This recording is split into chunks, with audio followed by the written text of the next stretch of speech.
Assalamualaikum warahmatullahi wabarakatuh. Saya Garai Syatma Wiguna, NIM 19107030051 dari Prodi Ilmu Komunikasi UIN Sunan Kalijaga. Di sini saya akan menjelaskan mengenai hasil analisis saya mengenai Customer Insight. Customer Insight sendiri yaitu suatu proses komunikasi kepada pelanggan untuk mencari tahu penyebab pemikiran, perilaku, dan perbuatan konsumen secara detail.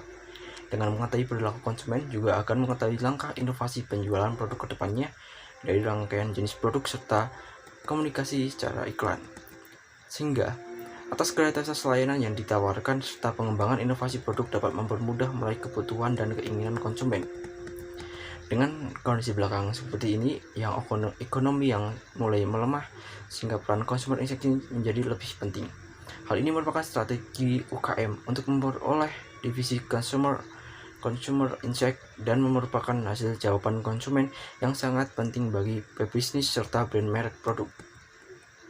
Tujuan dari consumer insight juga berguna untuk memahami dan peduli terhadap kepentingan konsumen atas merek produk seperti pola pikir, aspirasi, suasana hati, motivasi, keinginan, dan sikap atas suatu tindakan terhadap produk tersebut. Adanya divisi consumer insight, kegiatan dari marketing style sales menjadi terarah sehingga kegiatan tersebut dapat terukur jelas dan terkontrol. Adanya consumer insight sendiri dibentuk untuk mengetahui kebutuhan consumer dan melihat gerak kompetitor. Kegiatan tersebut juga dapat mengukur sejauh mana efektivitas dari advertising, marketing, event, roadshow, dan pelayanan langsung ke pelanggan. Kemudian saya akan menjelaskan mengenai consumer insight di warung bakso Pak Dul, yaitu sebuah usaha UKM di daerah sekitar rumah saya. Metodologi yang saya gunakan menggunakan penelitian kualitatif yang bisa dipahami sebagai prosedur riset yang memanfaatkan data deskriptif berupa kata-kata tertulis atau lisan dari orang-orang dan pelaku yang dapat diamati. Penelitian kualitatif dilakukan untuk menjelaskan dan menganalisis fenomena peristiwa, dinamika sosial, sikap, kepercayaan, dan persepsi seseorang atau kelompok terhadap sesuatu. Maka proses penelitian kualitatif dimulai dengan menyusun asumsi dasar atau aturan berpikir yang akan digunakan dalam penelitian.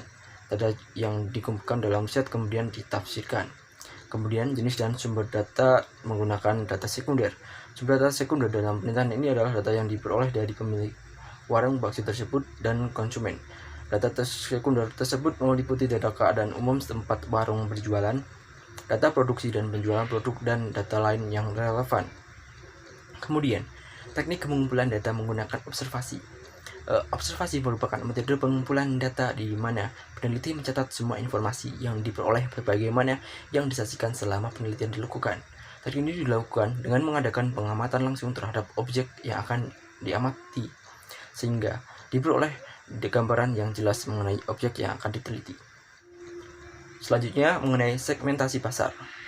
Segmen pertama yaitu ada segmentasi pasar berdasarkan geografi. Pada segmentasi ini, pasar dibagi ke dalam beberapa bagian geografi seperti negara, wilayah, kota, dan desa. Daerah geografi yang dipandang potensial dan menguntungkan akan menjadi target operasi perusahaan. Dalam target pasar di sini, yaitu saya mengambil yaitu masyarakat di dekat tempat penjualan bakso seperti masyarakat di satu desanya. Kemudian yang kedua yaitu segmentasi pasar berdasarkan demografi. Warung bakso ini menargetkan orang-orang di semua kalangan dan jenis kelamin. Baksonya sendiri diproduksi untuk semua kalangan dan untuk dikonsumsi siapa saja, kecuali balita yang belum bisa mengunyah dan mengkonsumsinya. Kemudian yang ketiga yaitu segmentasi pasar berdasarkan psikografi.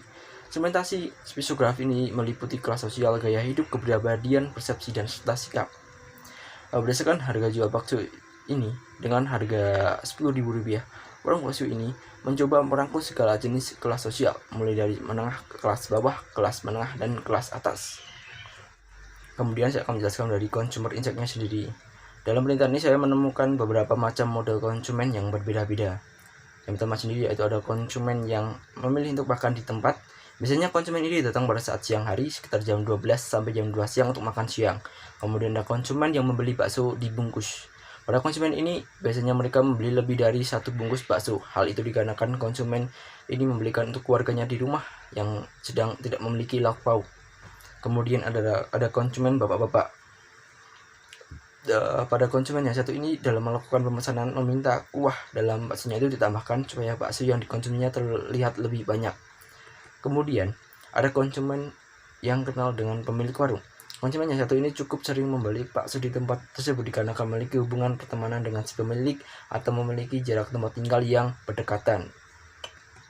Kemudian, konsumen keluarga. Pada konsumen ini terdiri dari orang tua dan anak-anak yang berjumlah 3 dan 4 orang. Mereka lebih memilih untuk makan di tempat. Dan dalam pengkonsumsian baksonya sendiri, si anak yang biasanya menggunakan bumbu tambahan, yaitu menambahkan kecap yang dikarenakan si anak tidak menyukai rasa pedas. Dan sedangkan orang tua menambahkan sambal maupun saus dalam baksonya karena orang tua menyukai rasa pedas. Dan kemudian ada konsumen wanita yang memesan bakso tanpa ada tambahannya daun seledri. Hal tersebut dikarenakan si konsumen tersebut tidak menyukai adanya rasa seledri di baksonya tersebut. Kemudian saya akan menjelaskan pesaing atau kompetitor dari warung bakso Pak Dul sendiri. Yang pertama sendiri ada warung bakso di Pak Mat, yang saya teliti sendiri dari jumlah konsumen yang ada antara keduanya setiap saatnya tuh hampir sama. Hal tersebut dapat dilihat dari kondisi tempat jualan atau warung keduanya. Saya melihat jumlah konsumen hanya ada sekitar 3-5 orang ketika saya lewat di warung tersebut. Namun saya juga pernah melihat jumlah konsumen dari warung bakso Pak Mat sendiri cukup ramai, lebih ramai dari warung Pak Dul dengan konsumen anak-anak muda. Setelah dilihat, mereka memilih makan bakso di situ dikarenakan menu yang tersedia cukup bervariasi, seperti ada menu bakso original, bakso lobster, bakso iga, dan menu bakso yang lainnya. Sedangkan warung bakso Pak Dul hanya ada menu bakso daging. Bakso Pak Dul sendiri pun sebenarnya sudah memiliki variasi dalam menunya, yaitu adanya bakso yang dihidangkan dengan menggunakan patok kelapa muda.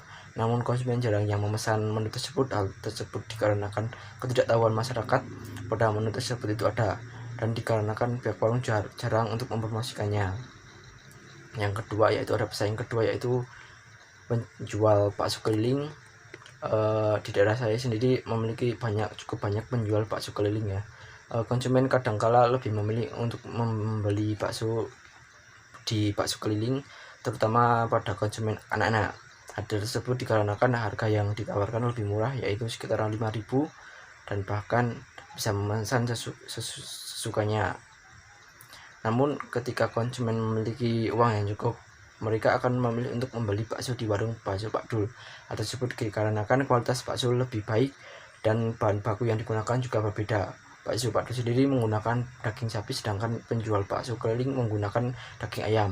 Hal tersebut juga mempengaruhi konsumen untuk membeli di tempat warung bakso Pak Dul. Dan kesimpulannya sendiri, warung bakso Pak Dul sendiri, saran saya yaitu warung bakso Pak Dul sendiri harus lebih menambah variasi dalam menu baksonya dengan menambah inovasi-inovasi yang berbeda dengan lainnya, dengan bisa merubah bentuk atau menambah rasa. Dengan merubah bentuknya sendiri, bisa semula yang jadi berbentuk bulat bisa berbentuk yang lainnya. Kemudian warung bakso Pak Dul sendiri harus lebih serius dalam mempromosikan menu bakso yang penyajian menggunakan patok kelapa muda, supaya masyarakat mengetahui menu tersebut itu ada di warung tersebut dan dapat menarik masyarakat. Demikian yang dapat saya sampaikan mengenai consumer check.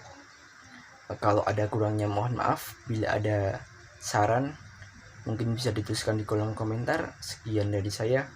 Wassalamualaikum warahmatullahi wabarakatuh.